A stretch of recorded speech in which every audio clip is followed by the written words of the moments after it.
يقول: فضيلة الشيخ وفقكم الله، عند دخولي للمسجد ألحظ عددا من المصلين واقفين ينتظرون إقامة صلاة الفريضة لعدم وجود وقت كاف لأداء صلاة تحية المسجد، فما المشروع أن يفعله المصلي؟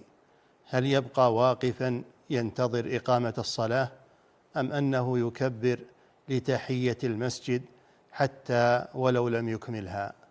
بسم الله الرحمن الرحيم. الحمد لله رب العالمين، صلى الله وسلم على نبينا محمد وعلى آله وأصحابه أجمعين. أذكر في هذا أنني دخلت المسجد والشيخ عبد العزيز بن باز رحمه الله جالس فيه، فوقفت أنتظر الأذان، فمسك رجلي وقال: اجلس، فجلست.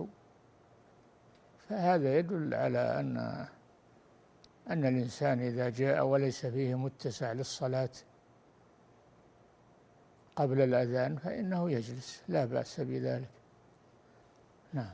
وإذا كان قبل الإقامة أيضا، إذا كان لا يوجد وقت لتحية المسجد يجلس. أحسن الله إليكم.